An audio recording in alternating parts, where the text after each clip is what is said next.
ഈശോയുടെ മക്കള്, ഈശോയുടെ വിശ്വാസത്തിലേക്ക് വന്നിരിക്കുന്നവര് അവിടെ ഒരുമിച്ചുള്ള കൂട്ടമെന്ന് പറയുന്നത് വെറുതെ വാചവടിക്കാനും മീറ്റിംഗ് നടത്താനും പ്രസംഗം പറയാനും വേറെ പരിപാടി നടത്താനുമുള്ള കൂട്ടമല്ല.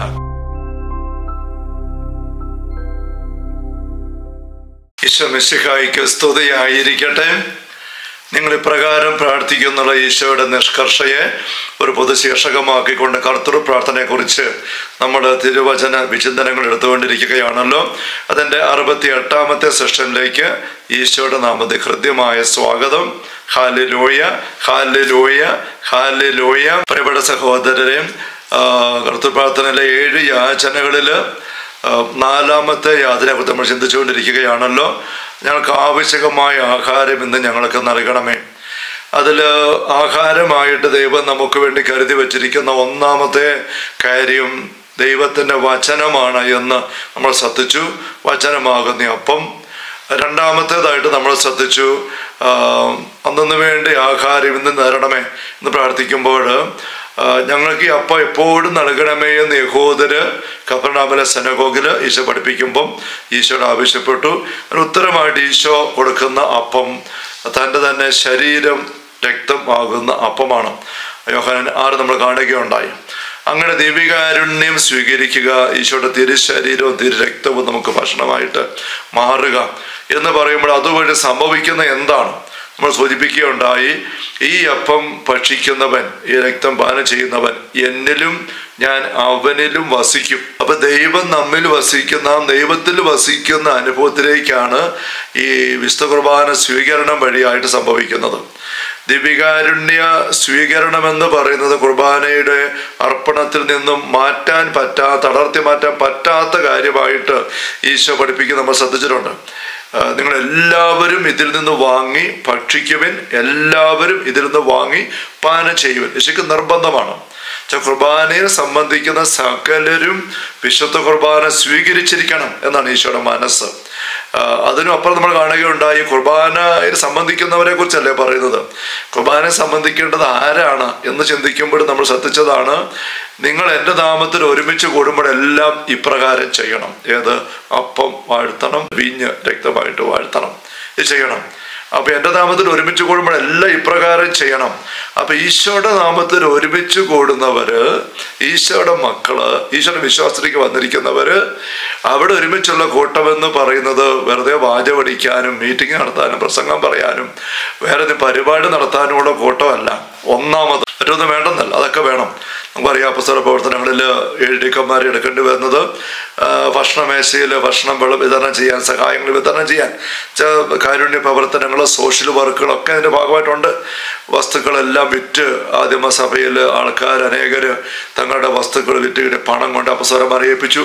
അപ്പോൾ അതൊക്കെ സൂക്ഷിക്കാനും കൈകാര്യം ചെയ്യാനും വേണ്ട പോലെ ഉചിതമായിട്ട് വിതരണം ചെയ്യാനും കാര്യങ്ങൾക്ക് ഉപയോഗിക്കാനും ഒക്കെ വേണ്ടി ആൾക്കാർ വേണം. ഇതെല്ലാം അതിന് അനുബന്ധങ്ങളാണ്. അപ്പോൾ 1ാമത്തേത് എന്താണ്? നിങ്ങൾ എൻ്റെ നാമത്തിൽ ഒരുമിച്ച് കൂടുമ്പം ഇത് ചെയ്യണം. അപ്പവും വീഞ്ഞും എടുത്ത് വിശുദ്ധ കുർബാനയുടെ അർപ്പണം. അത് ചെയ്യുമ്പോഴെല്ലാം പ്രബന്ധിക്കുന്ന എല്ലാവരും ഇത് വാങ്ങി ഭക്ഷിക്കണം, പാനം ചെയ്യണം. ഇത് നിർബന്ധമാണ്. എന്ന് വെച്ചാൽ നമ്മുടെ ഈശോയുടെ മക്കളായിട്ട് മാറുന്ന വ്യക്തികൾക്ക് 1ാമതായിട്ട് തമ്പുരാൻ വെച്ചിരിക്കുന്നതാണ് വിശുദ്ധ കുർബാന അർപ്പണം, ദിവ്യകാരുണ്യ സ്വീകരണം. ആ ദിവ്യകാരുണ്യ സ്വീകരണം വഴി എന്താ സംഭവിക്കുന്നത്? അവിടെ നമ്മൾ ഇപ്പോൾ സൂചിപ്പിച്ചു. യോഹന്നാൻ 6 പറയുന്നത് നമ്മൾ കാണുകയുണ്ടായി, ദൈവം നമ്മിൽ വസിക്കും, നാം ദൈവത്തിൽ വസിക്കും. വാസ്തവത്തിൽ ഇവിടെ നമുക്ക് വലിയ സംരക്ഷണം. യോഹന്നാന്റെ 1-ാം ലേഖനം 5-ാമത്തെ അധ്യായത്തിൽ 18, 19, 20 വാക്യങ്ങളിൽ ലോകം മുഴുവൻ ദുഷ്ടന്റെ ശക്തി വലയത്തില സത്യസ്വരൂപം വന്നു. അവിടുത്തെ അറിയാനുള്ള കഴിവ് അവിടെ നമുക്ക് നൽകി. നമ്മളിപ്പോൾ സത്യസ്വരൂപനിലാണ്, സത്യസ്വരൂപം നമ്മിലാണ്. അതുകൊണ്ടോ ദുഷ്ടൻ തൊടുകയില്ല. ഇപ്പോൾ ദുഷ്ടന്റെ ഒരു ഉത്തരം വരികയും അതിൽ നേരത്തെ കണ്ടിട്ടുണ്ട്. ഇതൊരു ചേർത്ത് നമ്മൾ വെക്കണം. അപ്പോൾ ദൈവത്തിൻ്റെ സാന്നിധ്യത്തിലേക്ക് വരിക എന്നുള്ളതാണ് യഥാർത്ഥത്തിൽ നമുക്കുള്ള ഭക്ഷണം. അന്നു വേണ്ടി ആഹാരം ഇന്ന് തരണമെന്ന് പറയുമ്പം അത് ശാരീരികമായ തിന്നാനുള്ള ഭക്ഷണം, ഉടുക്കാനുള്ളത്, കിടക്കാനുള്ളത്, വീട്, ഇങ്ങനെയുള്ള കാര്യങ്ങളെക്കുറിച്ചല്ല വാസതമ്പുരാൻ പഠിപ്പിക്കുന്നത്. നമുക്ക് വേണ്ട ഭക്ഷണമായിട്ട് ദൈവം കരുതിയിരിക്കുന്നത് 1 വചനം നമ്മൾ കണ്ടു, 2 ദിവ്യകാരുണ്യ സ്വീകരണം. വചനം എടുക്കുന്ന, വചനത്തിന്റെ അപ്പം ഭക്ഷിക്കുന്ന വ്യക്തിക്ക് സംഭവിക്കുന്ന എന്താണ്? വചനം നിത്യജീവനാണെന്ന് വെച്ചാൽ നമുക്കറിയാലോ. യോഹന്നാൻ 12:49-50 വാക്യങ്ങളിൽ ഞാൻ പറയുന്ന വാക്കുകൾ പിതാവ് കൽപ്പിച്ചവർ തന്നെ, അത് നിത്യജീവനാണ്. അത് തന്നെയാണ് യോഹന്നാൻ 6-ാമത്തെ അധ്യായത്തില് 63 പറയുന്നത് നമുക്കറിയാമല്ലോ. ഞാൻ നിങ്ങളോട് പറഞ്ഞ വാക്കുകൾ ആത്മാവും ജീവനുമാണ്. അപ്പൊ വചനം ഭക്ഷിക്കുന്ന വ്യക്തി ആത്മാവിനെ, ജീവനെ സ്വന്തമാക്കുന്ന വ്യക്തി, ദൈവത്തിന്റെ ആത്മാവ്, ദൈവിക ജീവൻ. നമ്മൾ ഭക്ഷണം കഴിക്കുന്നത് എന്തിനാ ഭക്ഷണം കഴിക്കുന്നത്? ജീവൻ, ഊര്, ശക്തി കിട്ടാൻ ഇല്ലേ? ഭക്ഷണം കഴിക്കുമ്പോൾ ഒരു ഊര് കിട്ടും, ശക്തി കിട്ടും. ഇന്നൊരു ഊരില്ല എന്ന് പറഞ്ഞാൽ എന്താ പിന്നെ വിശക്കുന്നു, ഭക്ഷണം കഴിക്കണം, അല്ലാതെ ഊരില്ല. കാരണം ഭക്ഷണം കഴിക്കുമ്പോൾ നമുക്ക് ഊർജം കിട്ടുകയാണ്, കലോറി, ഊർജം. അത് നമുക്ക് ജീവൻ തരുന്നു. ജീവൻ നിലനിർത്താനും ജീവനെ വളർത്തിയെടുക്കാനും ജീവനുള്ള വ്യക്തിയായിട്ടായിരിക്കുമ്പോൾ ചെയ്യേണ്ട കാര്യങ്ങൾ നിർവഹിക്കാനുമുള്ള ശക്തി പകരുന്ന കാര്യമാണ് ഭക്ഷണം, അല്ലേ? അതാണ് ഭക്ഷണം. അപ്പൊ നമ്മൾ ദൈവത്തിന്റെ മക്കളായിട്ട് ജീവിക്കുന്ന ഒന്നാമത്തെ കാര്യം കണ്ടു കഴിഞ്ഞു. അങ്ങനെയുള്ള നമുക്ക് വേണ്ടത് ജീവൻ, ദൈവിക ജീവൻ. അത് നമ്മളിലേക്ക് നേരെ തരുന്നതാണ് വചനം. വചനം ദൈവത്തിന്റെ ജീവനുള്ളതാണ്, ആത്മാവുള്ളതാണ്. അപ്പൊ ആ വചനത്തിന്റെ ഭക്ഷണം കഴിക്കുന്ന വ്യക്തി നേരെ ദൈവിക ജീവൻ എടുക്കുകയാണ്. ഓക്സിജൻ നമുക്ക് മൂക്കിലേക്ക് വെച്ച് കിട്ടിയാൽ ലങ്സ് വർക്ക് ചെയ്യുന്നില്ലെങ്കിൽ പോലും ക്ഷീണമുള്ളപ്പോൾ നമുക്ക് കരുത്ത് കിട്ടും, ജീവന്റെ കരുത്ത് കിട്ടും. പിന്നെ ശരീരത്തിന് അധ്വാനിക്കാനുള്ള എനർജി നമുക്ക് ഭക്ഷണം കഴിക്കണം. അപ്പം ജീവൻ നമുക്ക് തരുന്ന ഓക്സിജൻ പോലെ ദൈവത്തിൻ്റെ വചനം ഒരു വശത്ത് അപ്പമായിട്ടുണ്ട്, മറുവശത്ത് നമുക്ക് കഴിക്കാൻ എന്ന രീതിയിൽ തന്നെ ഈശോയുടെ തിരുശരീരവും തിരുരക്തവും. പക്ഷെ അതുവഴി നമുക്ക് കിട്ടുന്നത് ശരീരത്തിന് കലോറി കിട്ടുക അല്ലല്ലോ. നമ്മൾ കഴിക്കുന്ന ജീവന്റെ അപ്പം, ഭക്ഷിക്കും ജീവന്റെ അപ്പം. ഈശോ പറഞ്ഞത് ഒരപ്പം, നമുക്കൊരു തിരുവോസ്തി, ഒരു ചെറിയ തിരുവോസ്തി എടുത്ത് ഭക്ഷിച്ചാൽ എത്ര കലോറി ഊർജം കിട്ടും നമ്മുടെ ശരീരത്തിന്? ഒന്നും തന്നെ ഇല്ല. ശരീരത്തിനുള്ള ഊർജ്ജം അതിനകത്ത് വരാൻ മാത്രം ഒന്നും നമ്മൾ കഴിക്കുന്നില്ല, ചെറുതേ ഉള്ളൂ. പക്ഷെ അതുവഴി അരൂപിക്കുള്ള ഊർജ്ജമാണ്. അതാണ് നമ്മൾ, ആത്മീയ മനുഷ്യരാണ്, ആത്മാവിന്ന് ജനിച്ചവരാണ്. വീണ്ടും ജനിക്കുന്നവരെ സ്വർഗ്ഗത്തിലേക്ക് പ്രവേശിക്കുള്ളൂ. യോഹന്നാൻ 3 നിക്കോദെമോസ് നമുക്കറിയാമല്ലോ. വീണ്ടും ജനിക്കണം, അപ്പോൾ നമ്മൾ മനുഷ്യരാകുള്ളൂ, ദൈവത്തിന്റെ മക്കളായിട്ട് മാറുള്ളൂ. അപ്പൊ അങ്ങനെ ജനിക്കുന്ന വ്യക്തിക്ക് ആത്മീയ ജീവിതം ഒന്നാമത്തെ നമ്മൾ ഇന്നത്തെ കാരണം ഓർമ്മിക്കണം. തെസ്സലോനിക്കയിലെ അവിടെ ആൾക്കാര് അപ്പോസ്തലപ്രവർത്തനം 17 പൗലോസ് മറ്റ് പ്രസംഗിച്ച് ചെല്ലുമ്പം ജാസന്റെ വീട്ടില് ആൾക്കാർ ഇടിച്ചു കയറി ഇവരെ പിടിക്കാൻ നോക്കിയിട്ടില്ല. അപ്പൊ അവരെ കുറിച്ച് അപ്പുറത്ത് പോയി ഇവർ ആരോപണം പറയുന്നത് ലോകത്തെ തലകീഴും മറിച്ചവരാ. അതിന് കാര്യം നമ്മൾ കണ്ടു കഴിഞ്ഞു. അപ്പൊ സാത്താന തലകീഴും മറിച്ചത് നേരെയാക്കാൻ ഈശോ നോക്കി, പൗലോസൊക്കെ തന്നെ ബാക്കി നോക്കി. നമ്മളെല്ലാം നോക്കേണ്ടത് അതാ, നമ്മളെല്ലാം ആകേണ്ടതും നോക്കേണ്ടതും അത് തന്നെയാണ്. തല നേരെയാക്കാൻ, തല നേരെ വെച്ചാൽ ദൈവത്തിന്റെ മക്കളായിട്ട് ദൈവത്തിന് ഒന്നാം സ്ഥാനം കൊടുത്ത്, വചനത്തിന് ഒന്നാം സ്ഥാനം കൊടുത്ത്, വചനത്തിന്റെ അപ്പം ഭക്ഷിച്ച് കരുത്തോടെ നീങ്ങുക, പിതാവിന്റെ ഹിതം അന്വേഷിച്ച് മുന്നോട്ട് പോവുക. നിങ്ങളറിയാത്ത ഭക്ഷണം എനിക്കുണ്ടെന്ന് ഈശോ ശമരക്കാരി സ്ത്രീയെ കണ്ടു കഴിഞ്ഞ് അപ്പോസ്തലന്മാർ ഭക്ഷണം കൊണ്ട് വരുമ്പം യോഹന്നാൻ 4 വായിക്കുന്നത് നമുക്കറിയാമല്ലോ. പിതാവിന്റെ ഹിതം നിറവേറ്റുന്നതിന്റെ ഭക്ഷണം.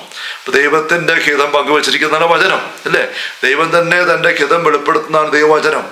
അത് കേട്ട വിശുദ്ധ വ്യക്തി കുറിച്ച് വെച്ചാണ് നമ്മൾ വായിക്കുന്ന ദൈവവചനം. ഇതെല്ലാം ദൈവത്തിന്റെ ഉള്ളത് തന്നെയാണ്, ദൈവത്തിന്റെ ഹിതമാണ്. Hallelujah, hallelujah. അപ്പൊ അങ്ങനെ നമ്മൾ ദൈവജീവൻ നിറഞ്ഞ് നീങ്ങുമ്പം നമ്മുടെ ഉള്ളില് നമ്മൾ ദൈവ സാന്നിധ്യത്തിലേക്ക് വരുന്നു. ഇതാണ് പ്രധാനപ്പെട്ട കാര്യം. ഇപ്പൊ വാസ്തവത്തിൽ നമുക്ക് ഇപ്പം ലൂക്ക 10-ാമത്തെ അധ്യായത്തില് ഒന്ന് മാത്രമേ ആവശ്യമുള്ളൂ, ആ നല്ല ഭാഗം മേരി തിരഞ്ഞെടുത്തു എന്ന് നമ്മൾ വായിക്കുമ്പോൾ ഒന്ന് മാത്രം. അവിടെ മർത്താ വാസ്തവത്തിൽ വന്നിട്ട് വഴക്കുണ്ടാക്കുന്നതും അടുക്കള ഭക്ഷണം ഉണ്ടാക്കാനായിട്ട് കൂടിക്ക് ഇവിടെ കൂടാൻ വരുന്നില്ല, സഹകരിക്കാൻ വരുന്നില്ല എന്ന് പറഞ്ഞോണ്ടല്ലേ. അപ്പൊ ശരീരത്തിന്റെ ഭക്ഷണം, അതിന്റെ തയ്യാറാക്കൽ, അതിനുവേണ്ടിയുള്ള അധ്വാനം, അതേക്കുറിച്ച് മർത്താ വിഷമിച്ചിരിക്കുമ്പോൾ ഈശോ അത് സന്തോഷമായിട്ട് അംഗീകരിക്കുകയല്ല. അത് വേണ്ടെന്ന് പറയുന്നില്ല, കാരണം ശരീരം ദൈവം വെച്ചിരിക്കുന്ന ഭക്ഷണം വേണം. കൊച്ചുരേസ്യ തന്നെ ഈ വചനത്തെക്കുറിച്ച് വ്യാഖ്യാനിക്കുമ്പം തൻ്റെ നവമാലികയുടെ അവസാനത്തെ ഭാഗത്ത് പറയും, മർത്ത ഒന്ന് മാത്രമേ ആവശ്യമുള്ളൂ, മേരി തിരഞ്ഞെടുത്തതാ എന്ന് പറയുമ്പോൾ ഇങ്ങനെ നിരന്തരം ഈശ്വരപാദങ്ങളിൽ പ്രാർത്ഥിച്ചിരുന്നാൽ മാത്രം മതി, വേറൊന്നും വേണ്ട എന്നല്ല ഈശോ അർത്ഥമാക്കുന്നത്. വ്യത്യസ്തം പറയുന്നുണ്ട്. കാരണം ഈ ഈശോ ഈ 30 വയസ്സുള്ള യുവാവായിട്ട് വളർന്നു വന്നത് ഈ ഈശോയുടെ അമ്മ മേരി എന്ന് മാത്രം മർത്ത ഇപ്പൊ ചെയ്യുന്ന പണി ചെയ്തുകൊണ്ട് ആ വീട്ടടുക്കളയില് നമ്മളെ വളർന്നു വന്നതല്ലേ. അവിടെ അത് വേണ്ടെന്നല്ല, മറിച്ച് അതിനെക്കുറിച്ചുള്ള വ്യഗ്രതയില് തമ്പുരാന്റെ സാന്നിധ്യം ഈശോ വീട്ടിൽ വന്നിരിക്കുന്നു. അപ്പോൾ ആ ഒരു സമയത്ത് ഈശോയുടെ കൂടെ ആയിരിക്കണം. ഈശോയുടെ പാദങ്ങളിൽ ഇരിക്കുക, ഈശോയുടെ വചനം കേൾക്കുക. ഒരുപക്ഷെ ഭക്ഷണം തയ്യാറാക്കാനായിട്ട് പാത്രവും അരിയാനുള്ള പച്ചക്കറിയും കത്തിയും കഴുകാനുള്ള വെള്ളവും അല്ലെ ഇറച്ചിയോ എന്തെങ്കിലും ചിക്കനോ അതുമായിട്ട് ഈശ്വര പാദങ്ങൾ വന്നിരുന്ന് മേരിക്കൊപ്പം ചെയ്തുകൊണ്ട് വചനം കേട്ടിരുന്നെങ്കിലും ഓക്കെ ആയിരുന്നേനെ. അതിന് പകരം അപ്പുറത്ത് ഇരുന്ന് പണിതിട്ട് ഉത്കണ്ഠപ്പെടുന്ന വിഷയം. അപ്പൊ ഒന്ന് മാത്രമേ ആവശ്യമുള്ളെന്ന് അവിടെ ഈശോ പറയുമ്പം ഈശോയുടെ സാന്നിധ്യവും ഈശ്വര വചനവുമാണ്. പാദങ്ങളിരുന്ന് അവിടുത്തെ ആദരങ്ങളിൽ നിന്ന് വരുന്ന ഓരോ വചനവും കേട്ടുകൊണ്ടിരുന്നു. അപ്പൊ ഞാൻ പറഞ്ഞു വരുന്ന ഒരു ആശയം നമ്മൾ മനസ്സിലാക്കണം. അന്നു വേണ്ടി ആഹാരം ഇന്ന് ഞങ്ങൾക്ക് തരണേ, ഞങ്ങൾക്ക് ആവശ്യകമായ ആഹാരം ഞങ്ങൾക്ക് തരണേ എന്ന് പറയുമ്പം ആവശ്യകമായിരിക്കുന്ന ആഹാരം എന്താണ്? അത് നമുക്ക് ദൈവമക്കൾ എന്ന രീതിയിൽ നിറയാനും വളരാനും ഫലം പുറപ്പെടുവിക്കാൻ നമ്മളെ സഹായിക്കുന്ന അപ്പമാണ്. അത് വചനത്തിൽ കൂടെ കിട്ടും. നമ്മൾ കണ്ടു കഴിഞ്ഞു ഈശോയുടെ തിരുശരീരം രക്തം വഴിയായിട്ട്. ആ തിരുശരീര രക്തം കഴിക്കും പോലും ശരീരത്തിന് കിട്ടുന്ന കലോറി ഒന്നുമില്ല, പരിഗണിക്കാനേ ഇല്ല. അപ്പൊ അതുവഴി കിട്ടുന്നത് ആത്മീയ കലോറിയാണ്, ആത്മീയ കരുത്താണ്. ആ കരുത്ത് ഏതാണ്? ഈശോയുടെ സാന്നിധ്യമാണ്, ദൈവ സാന്നിധ്യമാണ്. ഇവിടെ നമ്മൾ തിരിച്ചറിയുകയാണ് ദൈവ സാന്നിധ്യത്തിൽ ജീവിക്കുക. അതാണ് നമുക്ക് വേണ്ട ഒന്നാമത്തെ കാര്യം. ഏത് മനുഷ്യനാക്കി ദൈവം സൃഷ്ടിച്ച അവസ്ഥയിലുള്ള മഹത്വമുള്ള മനുഷ്യ വ്യക്തിയായിട്ട് നമ്മളെ ആക്കി തീർക്കുന്നത്, നിലനിർത്തുന്നത് ദൈവസാന്നിധ്യമുള്ളവരായിരിക്കുന്ന അവസ്ഥ ജീവിക്കുമ്പോഴാണ്. അതാണ് അഭിഷേകം നമ്മൾ ഇന്ന് കരിസ്മാറ്റിക് ഭാഷയിൽ പറയുന്നത്. ദൈവം നമ്മോട് കൂടെ, ഇമ്മാനുവേൽ നമ്മൾ പറഞ്ഞിട്ടുണ്ട്. പ്രദേശയിലെ പാപം വഴി മനുഷ്യമക്കൾക്ക് നഷ്ടപ്പെട്ട ഏറ്റവും വലിയ നന്മ, കൃപ ദൈവസാന്നിധ്യമാണ്. ഒന്ന് മാത്രമേ ആവശ്യമുള്ളൂ. ആ നല്ല ഭാഗം മനുഷ്യർക്ക് നഷ്ടമായി ആദ്യത്തെ പാവം വഴി. ദൈവം വന്ന് ഓടി ഒളിക്കുക, ദൈവത്തെ വേണ്ട, ദൈവത്തെ നമുക്ക് വരാൻ പറ്റുന്നില്ല, പ്രദേശിക്ക് പുറത്തുപോയി.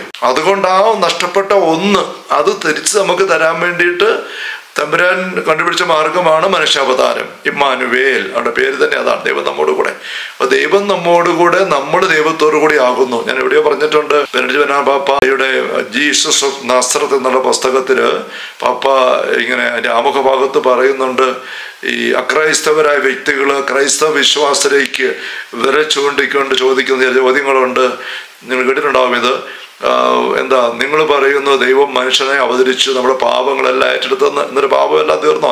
എന്ന് മാത്രം പാപ സഭയ്ക്കകത്ത് പോലും ദൈവമക്കൾക്ക് പോലും പലയിടത്തെ തോപ്പിച്ചുവെന്ന് പറയുന്നു, എന്നിട്ട് ഇപ്പോഴും മരിക്കുന്നില്ലേ? എന്തെല്ലാം മരണങ്ങളാണ്, രോഗങ്ങളാവും വഹിച്ചു എന്ന് പറയുന്നു, എന്തുമാത്രം പുതിയ രോഗങ്ങളാണ് വരുന്നത്. സാത്താനെ പരാജയപ്പെടുത്തി എന്ന് പറയുന്നു. സാത്താൻ ഇപ്പോൾ ആഘോഷമായിട്ട് സ്വന്തം പള്ളി പ്രസ്ഥാനമായിട്ട് ആഘോഷം പ്രവർത്തിക്കുന്നു, പണ്ടത്തേക്കാളും പരസ്യമായിട്ട്. പിന്നെ സമാധാനം സ്ഥാപിച്ചു. എവിടെ? എന്തോ അതൊരു പിന്നിപ്പ. പിന്നെ എന്ത് ഉപകാരമാണ് ഈ മനുഷ്യാവതാരം വഴി മനുഷ്യവർഗത്തിന് ഉണ്ടായതാണ് നിങ്ങൾ പറയുന്നത് എന്നുള്ള ഒരു അക്രൈസ്തവ അവിശ്വാസ ചോദ്യത്തിന് മുമ്പിൽ എന്താ ഉത്തരം എന്ന് ബെനറാം പാപ്പ പറയുകയാണ്. മനുഷ്യാവതാരം വഴി മനുഷ്യർക്ക് കിട്ടിയ ഏറ്റവും വലിയ കരുത്തെന്ന് പറയുന്നത് ദൈവം കൂടെയുള്ളവരായി ജീവിക്കാനുള്ള അവസരമാണ്, അനുഗ്രഹമാണ്. അതാണ്. അല്ല ബാക്കി പ്രശ്നങ്ങളാ തീരുക എന്നുള്ളതല്ല. വിശപ്പും ദാരിദ്ര്യവും കഷ്ടപ്പാടും അലച്ചിലും എല്ലാം ഉണ്ട്. വന്നിട്ട് അപ്പസ്തലന്മാർക്കൊപ്പം അപ്പസ്തലനായിട്ട് മാറിയ പൗലോസ് അപ്പസ്തലൻ ഈശോയുടെ കൂടെ ജീവിച്ചിട്ടും അടുത്ത് ജീവിച്ച് ഈശോ പലപ്പോഴും കാണപ്പെടുന്നതായിട്ട് നമ്മൾ അപ്പസ്തലത്തിൽ വായിക്കുന്നുണ്ട്. ആവർത്തിച്ച് അതിൻ്റെ പക്കൽ എത്തുന്നതായിട്ട് ഈശോ അങ്ങനെ ജീവിച്ച അപ്പസ്തലന്റെ ജീവിതത്തിൽ എന്തുമാത്രം സഹനങ്ങളായിരുന്നു. പലപ്പോഴും ഭക്ഷിക്കാനില്ലായിരുന്നു, പട്ടിണിയിൽ, ഉടുക്കാനില്ലായിരുന്നു, നഗ്നതയിൽ, ഉറങ്ങാൻ പാർപ്പിടമില്ലാതെ, ജാഗരണത്തിൽ, അപകടത്തിൽപ്പെട്ട് ഒഴുകി നടന്ന്, ഇങ്ങനെ എന്തെല്ലാം കഷ്ടപ്പാടാണ്. 2 കൊരിന്ത്യർ 11 അധ്യായത്തിൻ്റെ 2ാം പകുതി മുതലുള്ള വാക്യങ്ങൾ വായിച്ച് കാണാം. അപ്പൊ അതൊന്നും കിട്ടിയില്ലല്ലോ. അപ്പൊ അന്നു വേണ്ടി ആഹാരം ഇന്ന് തരണമെന്ന് പറഞ്ഞ് പ്രാർത്ഥിച്ച അപ്പസ്തലന് കിട്ടിയത് എന്താ? പിന്നെ ഉള്ളിൻ്റെ ദൈവസാന്നിധ്യ അനുഭവമാണ്, ദൈവസാന്നിധ്യ അനുഭവമാണ്. നമ്മൾ നേരത്തെ ഒന്ന് സൂചിപ്പിച്ചതിൻ്റെ ഓർമ്മ, ഈശോ പരാതിപ്പെട്ട ഏക കാര്യം എന്താണ്? തൻ്റെ പീഡാസഹനത്തിൻ്റെ നിമിഷങ്ങളിൽ പിതാവിൻ്റെ സാന്നിധ്യം ഇല്ലെന്നായി പോയോ എന്ന് വന്നപ്പം അതേപ്പറ്റി പരാതിപ്പെട്ടു. എന്തുകൊണ്ട് എൻ്റെ ദൈവമേ അങ്ങ് ഉപേക്ഷിച്ചു? വേറെ ഒന്നിനെക്കുറിച്ചും പരാതിപ്പെട്ടില്ല. അപ്പോൾ നമ്മൾ നമ്മുടെ ജീവിതത്തിൽ പരാതിപ്പെടേണ്ട ഏക വിഷയം ദൈവസാന്നിധ്യം നഷ്ടപ്പെടുക, അതുണ്ടാകരുത്. അതുണ്ടാകാൻ ജാഗ്രത എടുക്കുക. ബാക്കി തിന്നാനുണ്ടോ, കുടിക്കാനുണ്ടോ, ഉടുക്കാനുണ്ടോ, കിടക്കാനുണ്ടോ, ഇതൊന്നും ഈശോയ്ക്ക് പോലും തലയായിക്കാൻ ഇടമില്ലായിരുന്നു. പൗലോസ് അപ്പോസ്തലൻ കടലിൽ ഒഴുകി നടന്നു, മരുഭൂമിയിൽ, നദിയിൽ എല്ലാം വെച്ച് അപകടത്തിൽപ്പെട്ടു. ഇങ്ങനെ അലഞ്ഞു നടന്നിട്ടുണ്ട് വിശുദ്ധർ എന്തുമാത്രം പേര്. എബ്രായ ലേഖനത്തിൻ്റെ 11-ാമത്തെ അധ്യായത്തിൻ്റെ അവസാനത്തെ കണ്ണിക വായിച്ചു നോക്കിക്കേ. കാടുകളിലും മലകളിലും അനാഥരായിട്ട് അലഞ്ഞു നടന്ന അനേക വിശുദ്ധരെ കുറിച്ച് പറയുന്നുണ്ട്. അവരെ സ്വീകരിക്കുകയാണ് ലോകത്തിലില്ലായിരുന്നാണ് പറയുന്നത്. അങ്ങനെയൊക്കെ നടക്കുന്ന അവസ്ഥയിൽ അവർക്ക് അപ്പം ഉണ്ടായിരുന്നു. ഏതപ്പം? അന്നു വേണ്ട ആഹാരം, ആവശ്യകമായ ആഹാരം എങ്ങനെ ദൈവം തൻ്റെ സാന്നിധ്യത്തെ കൊടുത്തു. അവിടെ നമ്മൾ ഈ പ്രാർത്ഥനയുടെ ഈ ഒരു കർത്തൃപ്രാർത്ഥന, ഈ ഒരു യാചന ചെല്ലുമ്പം ഒന്നാമത് നമ്മൾ മനസ്സിലാക്കേണ്ടത് ദൈവം ഞങ്ങളുടെ സാന്നിധ്യം കൂടി ഞങ്ങളെ നിറയ്ക്കണമേ. നമുക്ക് അല്പം കൂടി ഇതേപ്പറ്റി ചിന്തിക്കാം. അടുത്ത സെഷനിൽ ഹല്ലേലൂയ ഹല്ലേലൂയ. കർത്താവേ ഈശോമിശിഹായുടെ സമൃദ്ധമായ കൃപയും അനുഗ്രഹങ്ങളും പിതാവായ ദൈവത്തിൻ്റെ അവനനീയമായ സ്നേഹവും പരിശുദ്ധാത്മാവായ ദൈവത്തിൻ്റെ നിരന്തരമായ സാന്നിധ്യവാസം എല്ലാവരുടെയും കൂടെ ഉണ്ടായിരിക്കട്ടെ, ഇപ്പോഴും എപ്പോഴും എന്നേക്കും. ആമേൻ. ഈശോമിശിഹായ്ക്ക് സ്തുതിയായിരിക്കട്ടെ.